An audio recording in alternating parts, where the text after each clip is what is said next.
Thank you very much. And we'd like to welcome everybody to the Orlando Sentinel's editorial board interview with Bruce Vickers, who spent a career in the Osceola County Tax Collector's Office before being elected as the head of that office in 2016. He is a Democrat who is being challenged in this race by Republican Rafael Martinez, who is a real estate broker. Mr. Martinez cannot be with us today, but we are happy that Mr. Vickers decided to join us, and we're going to spend some time going over his priorities for his next term in office, should he be reelected, and talking about some of the issues that counties will face. And I'm going to start with a pretty obvious question. Why should this be an elected position? I know that Amendment 10, which was passed right after you took office, says that it has to be, but there are charter counties who have hired tax collectors, and it worked out. So I'm wondering, do you believe this needs to be an elected position, or is it something that counties should have the ability to appoint should they desire that? Thank you, Chris, and thank you all for having us. But I do believe it needs to be, because I think it separates the duties, and I think our forefathers had the forethought of how those duties should be separated. And in separating them, I only have a small portion of the pie. I don't spend the money that we collect. I only collect it and distribute it to the entities that I'm collecting on behalf of. It also gives us the ability to collect not only county funds, but it gives us the ability to collect federal funds with birth certificates. It gives us the ability to collect the state funds with tag, title, and driver's license. It gives us the ability to collect on the hunting and fishing licenses and the Department of Ag. If you were just an appointed, you basically could do the county job and collect on the behalf of the county, but you wouldn't be able to expand and kind of be a one-stop shop for our constituents that were within our county. We've expanded even further on that. We also collect CFX tolls. We have a MOU with them to collect those so that we can make it more quicker, more efficient.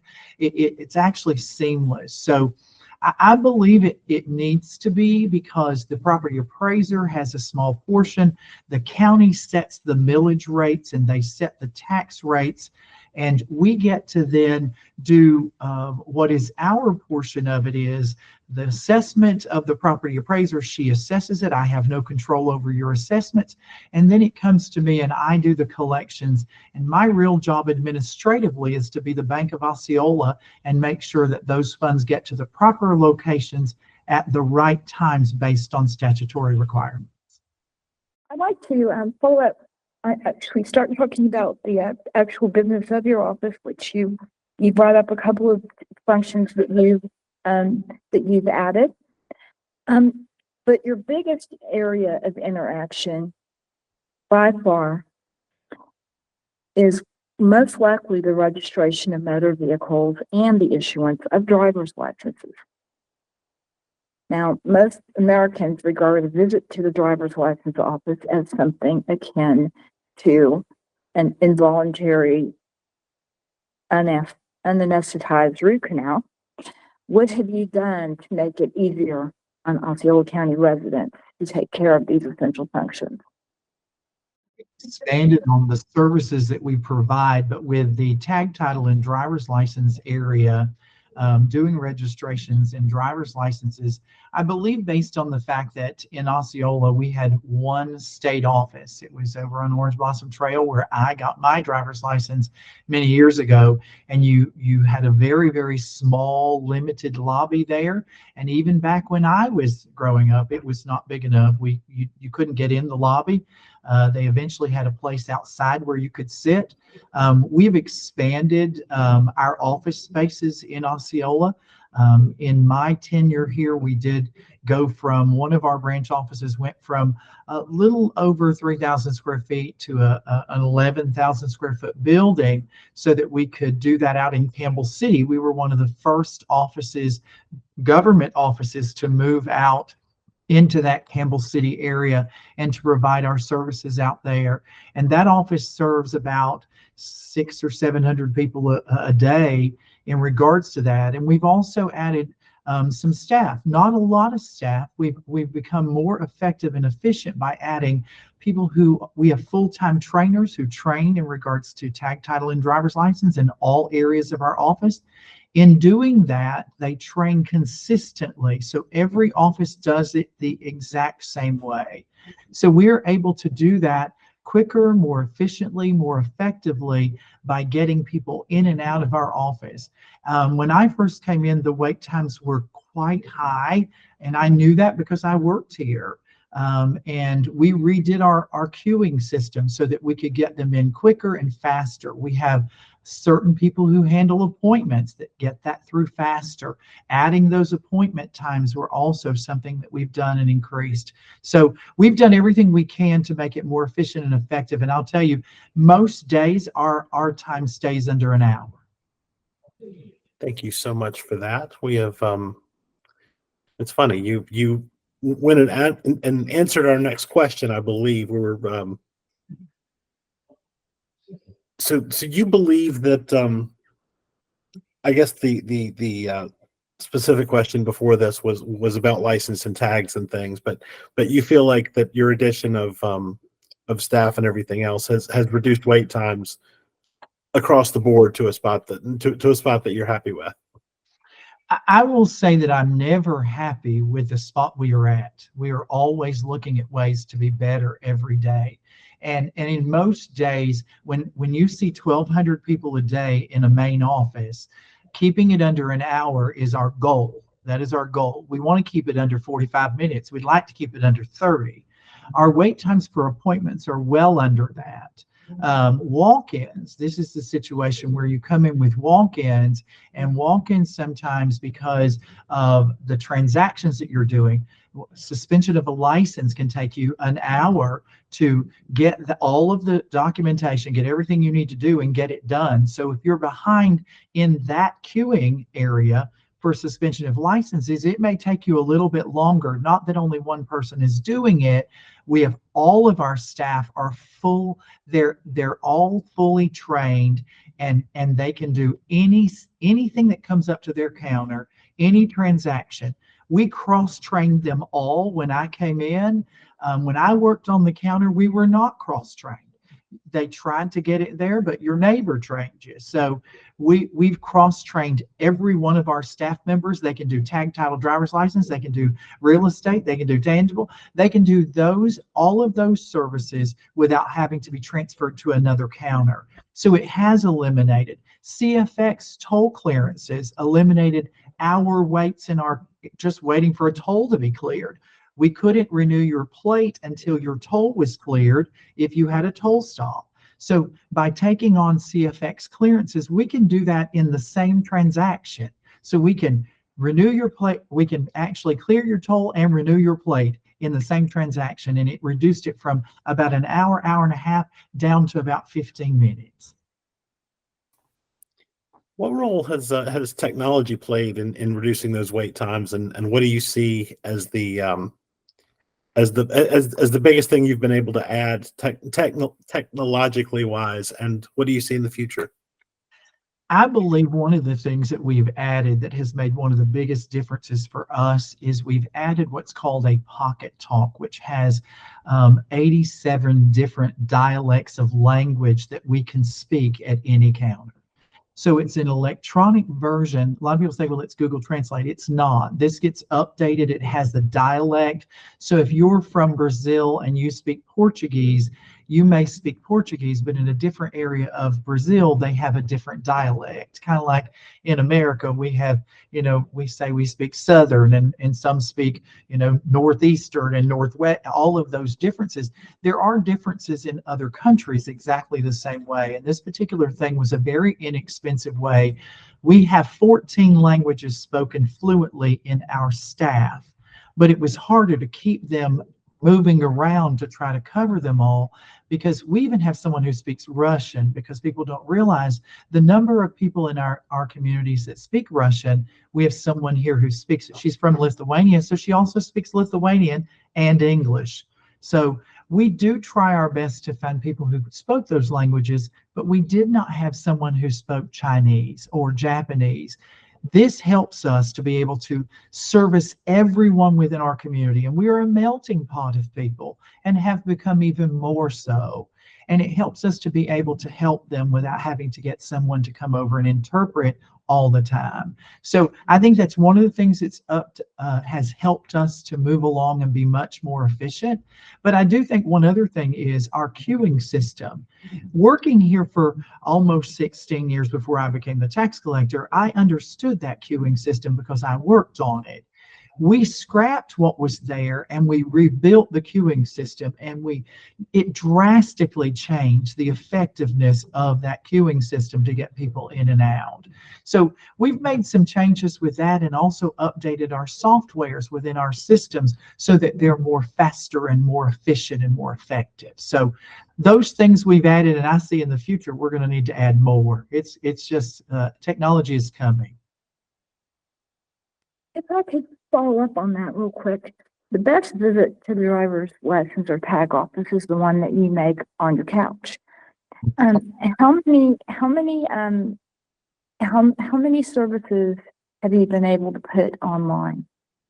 Most all of our services, unless there's some problem with them, the ones that are state services, and this is the situation, we are an agent for the state agency. So they're the ones who drive the online service for those. And most of those services are there that they can do them. There are some restrictions in regards to those. But our business tax you can do online, you can pay tourist tax online, you can do your real estate tangible tax online. Most all of our services have an online service.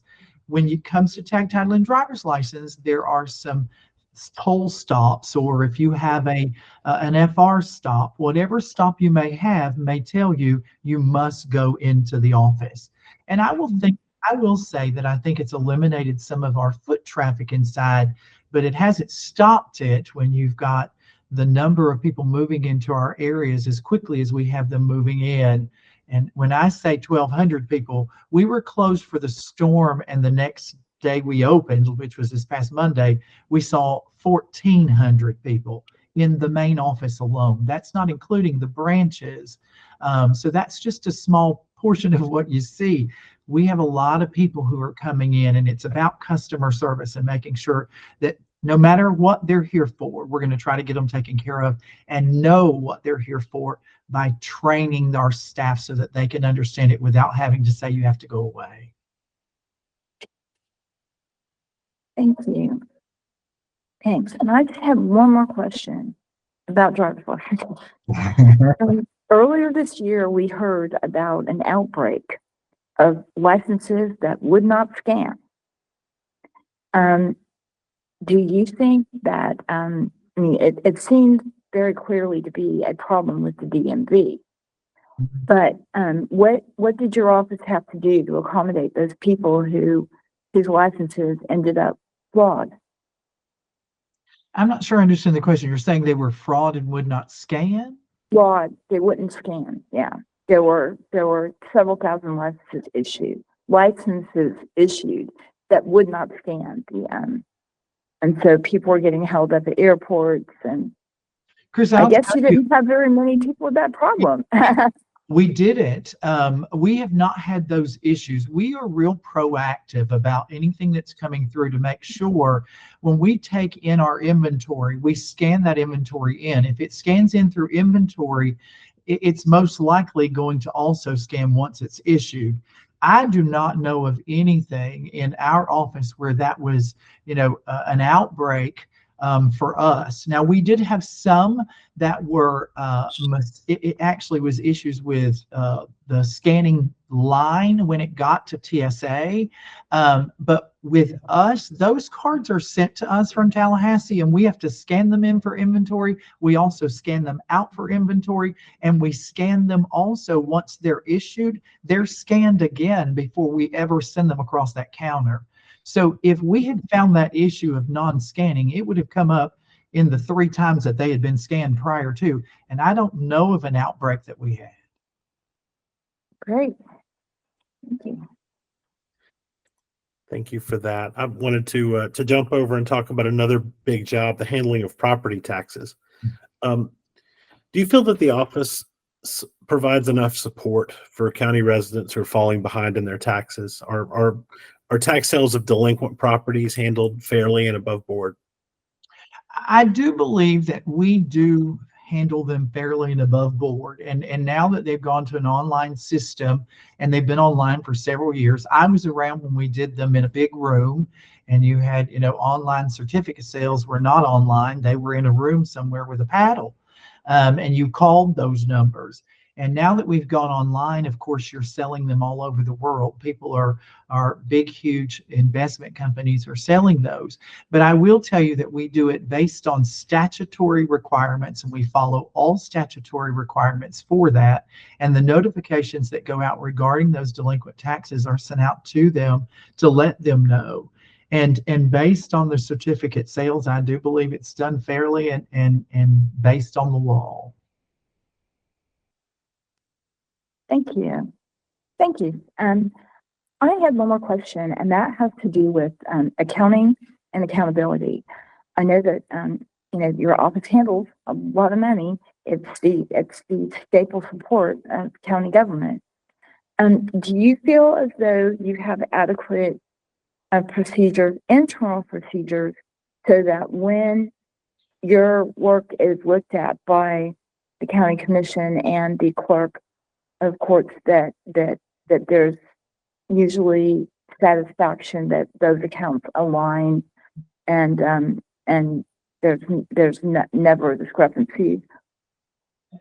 Because I'll tell you this, we have been, when I first came in, the first year that Osceola County was ever awarded the Financial of Excellence Awards and the Legacy Awards was when I came in, and we've gotten them every year since I've been here. And I will tell you that my background is in accounting and budgeting, and I'm a very big stickler about making sure that we are following all guidelines and all rules. One other thing that we had on our behalf was before I came in, or just when I came in to the tax collector's office as an employee, not the tax collector, and that's been almost 24 years ago. They were just coming off of a federal audit where the federal government had come in and did an audit on the office. At that time, the tax collector at that time was Patsy had been appointed, and she was over this federal audit. And we have those books and binders that were left behind by the feds to give us direction and guidelines and ways to make sure that we followed them. And I will tell you, this office is probably more secure and absolutely more in line with budgeting and finances and making sure that we're doing it based on those federal guidelines as to how we handle it. We have more than one security step in place for every operation we do.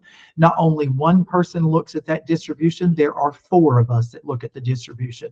All the money coming in the accounting process, I also oversee and look at that to make sure. The auditors who come in are now using our information and the way that we handle ours as an example for others. Even though they've removed our names off of it, they're using it as an example for others to show them how to do this. I have nothing in, absolutely no, I couldn't even guess anything that we were not doing that we should do that would make it better. But we're looking for ways all the time, and the auditors, anything that they've come in to see us about, we have absolutely followed all guidelines. And if you look at my audits, they're public record, you'll find that I have not had any Other than the first year I took over the budget from the previous, I did not have any marks against my audit since then. Thank you so much. I appreciate that answer. Yes, thank you very much. We've managed to cover a lot of ground in a short time, and very much appreciate your candor as we've gone through. Before we get to your closing statement, we have reached the end of our questions, but before we get to your closing statement, we'll have just a quick message for those who are watching this recording. We will be making an endorsement in this race, but we don't expect that to be the only thing that you look at before you make your decision. There's a lot of information out there for Mr. Vickers and his opponent as well, between social media and other sources of info. Certainly our great reporting here at the Sentinel and other spots that you can see around town. So make certain that you go into the to the voting booth or the mail-in ballot very well informed as to who represents your values in this race and who you wish to vote for on election day, November 5th or before. And with that, Mr. Vickers, we'd like to ask you to make your final pitch as to why voters should vote for you. Thank you so much, and I appreciate it again. But I will say this: I am the only certified candidate running. I've been certified by the Department of Revenue for over 20 years. I've kept up with my certifications. I still take classes to make sure that I keep all certifications for the entire office. Tag title and driver's license. I do business tax. I'm certified in tourist tax. I actually teach Department of Revenue classes for certification now because I have been involved. They say that I'm a specialist in tourist tax collections, and it was something that I just kind of took under my wing when I first came in. But I also am certified in that. I'm certified in business tax, and I'm certified in all areas of our office: collection for property taxes, for tangible tax. But I am the only one certified and have been certified for over 20 years. I also take it very personal. This is my community. I was born and raised here. I have put my heart and soul into making sure that customers receive the same type of customer service that I would give to myself. And if not, then I've also addressed that. We do have compliment cards that if there is a compliment on there, I'm calling you. And if there is a complaint, I'm calling you. During COVID, I called a bunch of people within our community to let them know we're here to help. We'll do whatever we have to do. And I went outside to the front of this building and picked up paperwork and brought it in just to get customers taken care of during that time. But I do think that my service and my education, everything that I've put into this office gives me a little bit of more of a leg up in regards to running this office.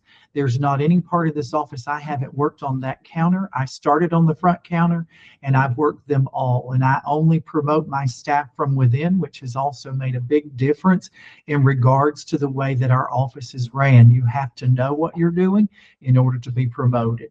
So I believe that I'm the best candidate for this. I think that I have some more things that I need to accomplish. I've got some construction I'm finishing to add on so that we can see more customers. And I would just appreciate your vote come November 5th, or even on your mail-in ballots. I would certainly appreciate your vote to keep me in office. Thank you. Thank you very much. Thank you for your time, and good luck to you in the election coming up.